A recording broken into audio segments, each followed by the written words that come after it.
I'm invested in Donald Glover because it's rare to get someone who is as talented as an actor and TV creator as he is at making music. Donald is retiring his music alter ego, Childish Gambino. The group chats here, you'll hear about Donald's arc as an artist.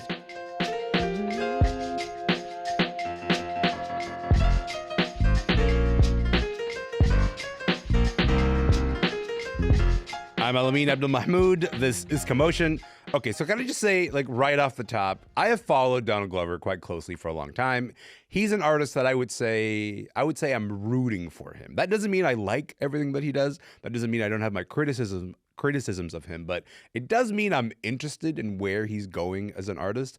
And I think that's because over the last decade and a half or so, he's proven to have this ability to just go with incredible artistic ease between television and film and music. And I'm talking here like maybe you know him from his role as Troy in the sitcom Community, or maybe you know him as the creator and star of Atlanta, or of course you might know him as his musical persona, Childish Gambino.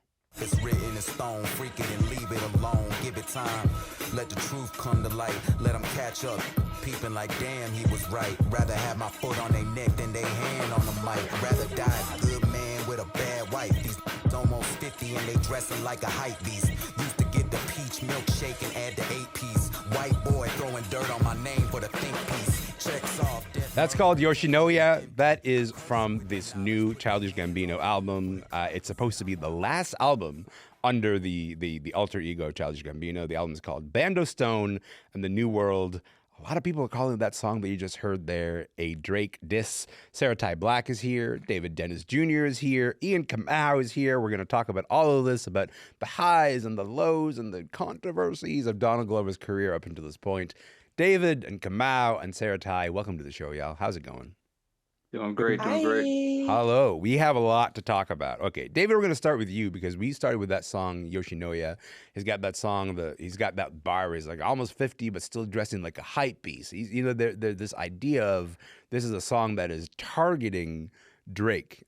Drake and Childish Gambino have a bit of a history of throwing jabs here and there at each other. How are you feeling about the way that Childish Gambino goes at Drake, especially after a summer of everybody going at Drake? Yes, take a number. If you were dissing Drake, stay in line. There's more space to go. I feel like there's a bat signal that goes out with you guys whenever a Drake diss comes out. Y'all just put it up there, and I just run to my laptop and put my headphones on, and just start talking about this. But yo, there's time for me to do it. Like I live in a cage, and now just let me out the cage, and I come out and talk about whatever Drake gets dissed. And this is no different. This feels like Childish Gambino, Donald Glover is adding to the list of long names of people who are dissing Drake, and he's not really covering any new ground in the diss. Your deadbeat dad, light-skinned dude problems, don't write your own rhymes. It's kind of checked off all the things that Kendrick Lamar did, but they've had the longest standing feud, like probably even longer than Kendrick Lamar. Yeah. Like when Drake did his concert last time, he had a scroll that said "This is America" was originally a Drake diss and called the song overrated and all that stuff. So it was due. These two guys are like in the sort of semi-corny actor rapper community, and there's only space for one, and it feels like maybe that's where this whole thing sort of started. Just to give the context to the thing that you just said, like, this is how petty Drake is about Childish Gambino. Like, he was performing headlines at his tour, and then just on the giant board behind him, there was this scroll that said, Childish Gambino is over awarded, and the idea that like people love to award Childish Gambino, but what are they really awarding him for? Is it the quality of music? I don't know. Sarah-Tai, I'm going to pass it to you. Do you feel like Drake is going to respond to that particular diss? I don't know. Like, has he come out of his Forest Hill bunker since the last Kendrick attack? Like, I don't know. Donald and Drake beefing, it kind of gives like Ren and Stimpy, it's like the two Spider-Mans pointing at each other meme, Yeah. Very much like what you're saying about like, there's only room for one Courtney, like both have found their success, like cultivating this image of like Black masculinity and authenticity that we're like somehow supposed to divorce from the fact that both of them have like very much started out in the business due to their proximity to whiteness, or like in Donald's case, like this very intentional, I'm not like other blacks, racial pick-me vibe. You know, they've both made music and albums impersonating other kinds of music that they have no business playing with. They're both nasty to black women. They're both corny. They should be friends. Like, guys, you guys should be friends. First of all, calling Donald Glover and his so far offering of work racial pick-me vibes is like, that on its own is a whole mountain to dig into. So I want to come back to that in just a second. But maybe we should start with the occasion that has gathered us here, Kamau, which is that we have a new Childish Gambino album. It is the allegedly last Childish Gambino album. Bando Stone in the New World. How are you feeling about the new record, Kamau? You know, I think the album's okay. It's like one of those albums that seems like a playlist that has kind of like that California summer falsetto, but then also pop punk kind of Sum 41, Blink 182, and then awkward trap rap sounding, like using the N-word a lot kind of thing going on. You know, overall with him, I just, in terms of his music, I never really get a sense of him fully as a person. Yeah, my favorite project of his by far was Awaken My Love. I think what he does best when his songs also come with visuals. Yeah, you know, Telegraph Ave, Sober, This Is America, all those songs came with like very powerful visuals at the same time when I heard the song. So, you know, I wasn't really waiting for this record necessarily, but I think it's okay. I think it's okay. David Dennis, if this is to be the last Childish Gambino record, do you think this was the right way to sort of end that part of his musical journey? Yeah, it was sort of a sampling of all the Childish Gambino stuff that has led us to this moment. We, you know, like Kamau just had broke it down beautifully. These are all the things you get when you listen to Childish Gambino. You get a little bit of awkward raps. You get a lot of sort of things that sound like cover songs. Like they sound like he's covering other artists. It sounds like he's just collecting. It's like a buffet of all the type of music that he makes, which is in itself a sampling of all the kind of music that influences him. And I think that's actually kind of when he's best, like as cosplaying as all these sort of other artists and other genres and things like that, because he does it pretty well. His cover songs are probably some of his most popular songs. Usher tribute at the BET Awards, notwithstanding, because that was not something I was a fan of. But generally, that's the thing that you enjoy about his music, and I think this album has a lot of that, including it also has a Flo Milli verse, which you can't go wrong when you have a Flo Milli verse. Yeah, I think like there's something about this record and the switching of genres that kind of can give you like a bit of like, whoa, we truly are all over the place, but also he is kind of an omnivore when it comes to music in that way. And to me, like that's the most effective part of it, is that this feels authentic to who, you know, if you come out, you're talking about the idea of like getting to know who Donald Glover is. He kind of is that. He is a sort of the smattering of these millennial sounds. pastiche. A millennial pastiche. Tell us how you really feel, Sarah-Tai. I mean, that was neither a compliment nor an insult, just an observation. Fair enough. I'm interested. Can I go back to the thing that you said earlier about his relationship to blackness? Because I feel like, to me, the entirety of Donald Glover's career has been explorations of racial anxieties, explorations of what it means to be black when you're not necessarily afforded the possibility of being black, or your proximity to some sort of larger notion of blackness. And so in that sort of realm and in that kind of general frame, I want to play a little bit of This Is America, because I think that song gets a little bit of all of this. Let's hear a little bit of it. This is America. Don't catch you slipping now. Don't catch you slipping now. Look what I'm whipping now. This is America. Don't catch you slipping now. Don't catch you slipping now.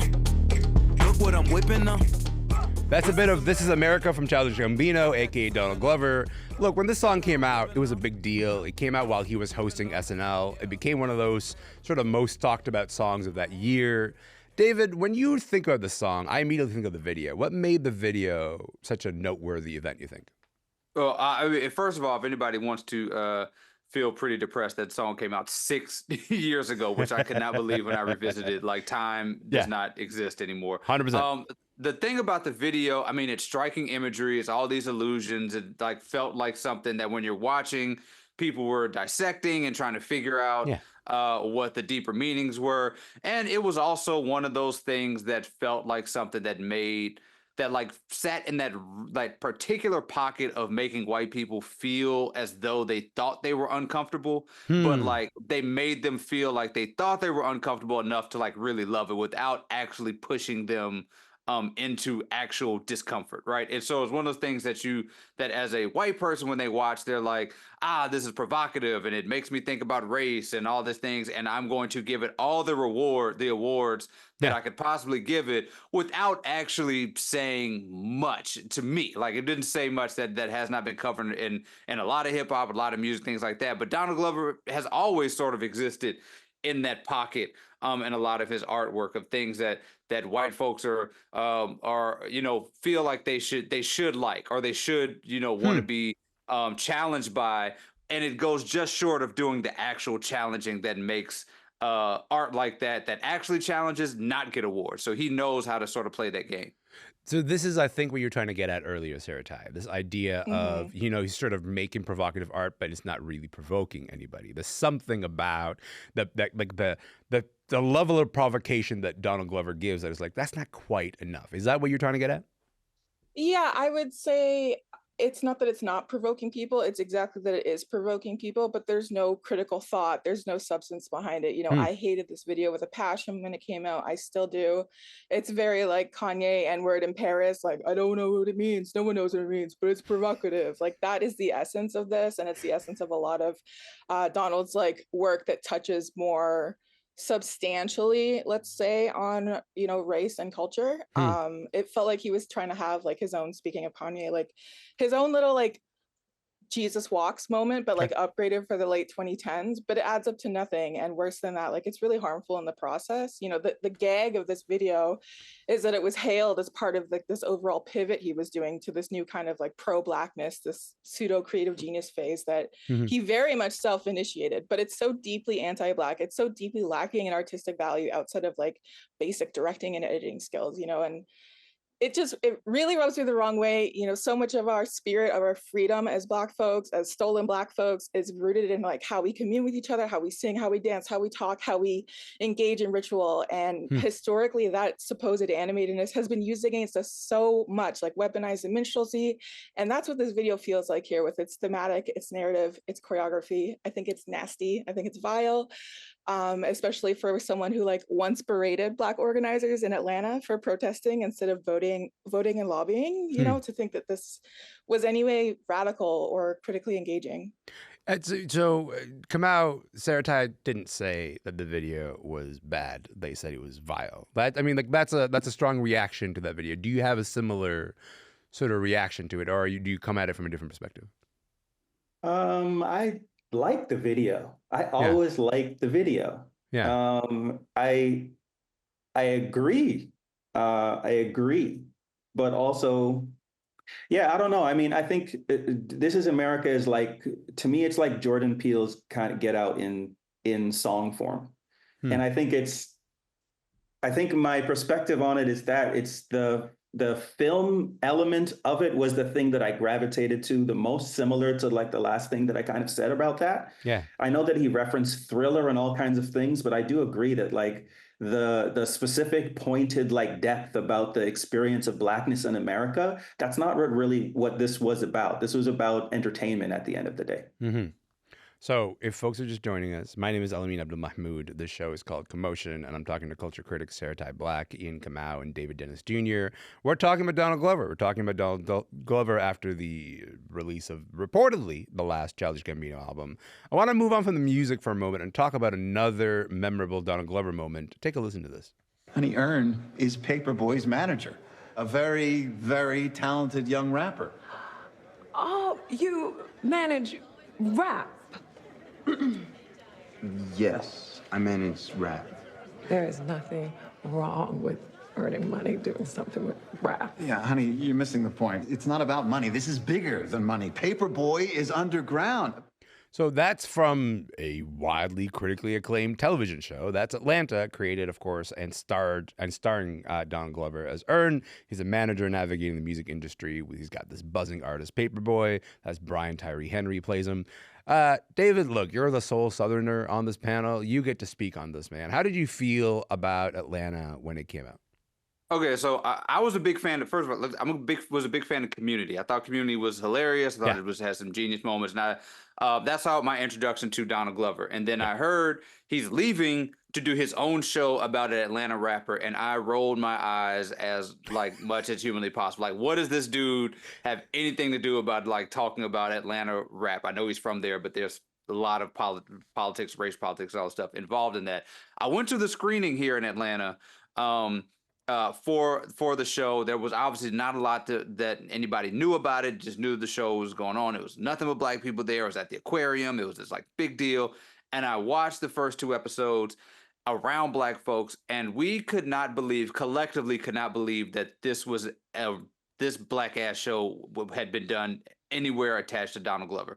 I think there's a lot of attribution that could be done to his brother in terms of like doing that, but he was actually part of something that was really, really black that we felt really, really connected to. Being in the South, the people in Atlanta felt really authentic. Now, the show was very messy. The show's imperfect. I don't think the show had a single scene in which a black woman looked good, pretty much for the entirety of any of the seasons. But it felt like, especially in those 2 scenes, like that is one of the like moments I remember the most, is going to that screening and looking around at the disbelief of everybody that this like really, really black show like felt like something that was really special that we were watching. Sarah-Tai, I think this is what I mean when I refer to the idea that Donald Glover has been grappling with blackness his entire career and his proximity to blackness. And I think sometimes he gets it really, really wrong, and sometimes he gets it kind of embarrassingly wrong, but sometimes he does get it right. Where are you at on Atlanta? First off, I don't think anyone's questioning Donald Glover's blackness except himself. I think this is like an inside conversation for him and his therapist. But with Atlanta, like this was such an interesting, engaging time for like black media creators. Like Atlanta and Insecure together were very much like it for me at the time. Atlanta had like an all black writing team, which was like unheard of in TV at the time. Mind you, it was majority male, 1 woman, hence all of the misogynoir throughout. You know, Insecure showed us what it was like to have black folks working in like lighting, cinematography, hair, costuming. And it was really such like a game-changing moment. And it was kind of running parallel also with like the emergence of people like Boots Riley and all these kind of takes on black storytelling and black worlds that infused our experiences with like absurdity and surrealism and playing with genre in a way that was really different from a lot of things a lot of things that we were seeing at the time. Yeah, I think I agree with that take. Okay, I want to talk about some of the difficult moments we've been having with Donald Glover, because we've talked a bunch about the highlights, but I want to get into some of the criticisms that he's faced, specifically surrounding comments that he's made in interviews and in his work about Asian and black women. David, maybe can you set up some of those criticisms that he's received over the career so far? Let's just door number 1 and door number 2. Do you want to go Asian? Do you want to go black? Which one do you want to do? Your choice. Yikes. Everybody gets a little yikes bit on having 2 doors, but yes, go on. Right. Yeah, right. So, I mean, the Asian stuff is, I mean, he has fetishized Asian women throughout his music and throughout his career. His early album Camp has had like some really derogatory lyrics about how he wants an Asian woman and crazy Asian lady like Virginia Tech and all this stuff.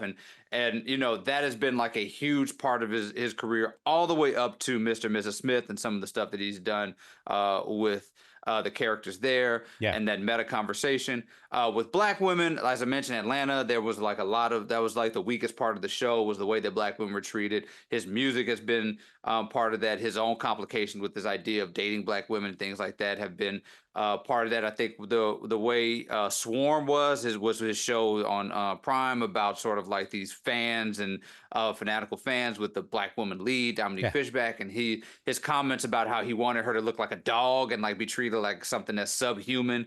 And he interviewed himself and like asked himself, "Are you afraid of black women?" And he just kind of like brushed it off. It was a truly bizarre thing to like, you have carte blanche to ask yourself any question, and that's a question that you ask, and you can't come up with a good answer for your own question that you ask yourself. It's truly bizarre. He has deep-seated issues. I think an extension of his own issues with his own blackness come out in the way that he treats these groups of women, and you cannot talk about Donald Glover without talking about that.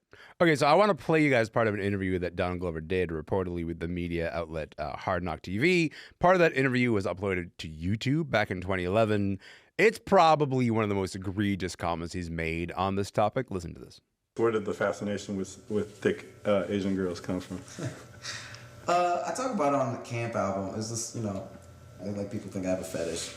I don't know, maybe I do, but it really just came from just, I just didn't like the politics that came with like dating white or black girls. Cause like you date like a white chick and they'd be like, oh, black guys, and you're like, okay, and then you date like a black chick. It's like, oh, as soon as you just make it, you're gonna break up with her and date a white. And it's like, I don't wanna deal with like Asian chicks. Like people are always like, and they're like, oh, okay, dating an Asian chick, nobody cares. Also, their parents tend to not care if you're successful. Okay, so again, that was taken from an interview that Donald Glover did maybe more than a decade ago. It's clear in that interview he's already having to respond to the criticisms that you laid out there, David Dennis. I should say that he's continued to face those criticisms. You mentioned what happened on Swarm. You mentioned what happened on Mr. and Mrs. Smith. I'll go to you first, Kamau. What do you make of the way that Donald Glover has handled all of this? I think, first of all, I think it's important to say that like Donald Glover's relationship with blackness is predominantly Donald Glover's relationship with Black Americanness. There are many, many, many kinds of blackness that exist in the world, and it seems like he's responding predominantly to Black Americanness and specifically a specific stereotype of Black Americanness. Yeah. I think this clip is egregious in so many different ways. He essentializes many different kinds of women down to something that is incredibly simplistic and stereotypical and totally essentializing. There's a lot of like lack of just basic humanity essentially in these descriptions. I mean, later the description of or the comparison between Black women and animals or dogs specifically is just like, it's horrible. It shows what's going on in his mind. So I mean, there's nothing I can say. There's nothing I can say to defend it. I have no desire to whatsoever. I think he has a major issue with blackness and Black womanhood specifically. Sarah-Tai, you said the idea that, if he has issues with his blackness, he should work out with his therapist. Sometimes he tries to do that in his art, and sometimes successfully, sometimes very unsuccessfully. What do you make of the way that he's handled these criticisms over the years? I mean, I think the way that he treats Black women is like a subcategory of his own complicated relationship with his own Blackness. I also want to push back on the idea of like criticisms and the kind of dynamic in that. It's like, have the criticisms persisted, or is it like Donald's behaviors and actions that have continued without like any sort of real accountability? Side note, there are much more egregious examples of his behavior. You just can't play them on the radio. And I'm kind of tired of people making it seem like Black women, Black gender marginalized folks are just hating on Donald Glover to be haters. It's easy to be a hater of Donald Glover. Look at him. And like that we're not just like structurally critiquing the rampant misogynoir, the fetishism of racialized women. I'm really tired of people, Black men especially, trying to tell Black women how they should feel when they're the ones being harmed by his kind of long-standing misogynoir. I think it would be one thing if he acknowledged any of these criticisms with any kind of like sincerity, but he seems really content to keep like playing in our faces. I was rewatching some episodes of Atlanta ahead of today, and one of the synopses for one of the episodes that has nothing to do with Black women, not even a Black woman in the episode.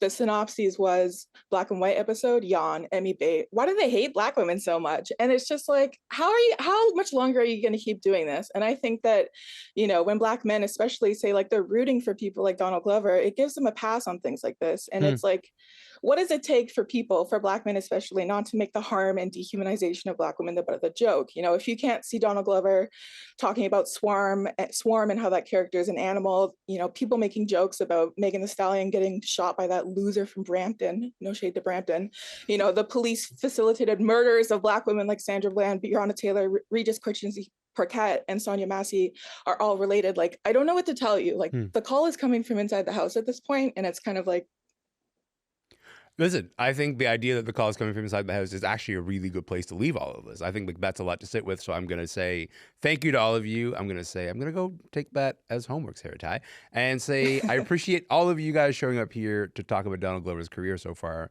Thank you for your time, and thank you for being here. Thank you. Of course.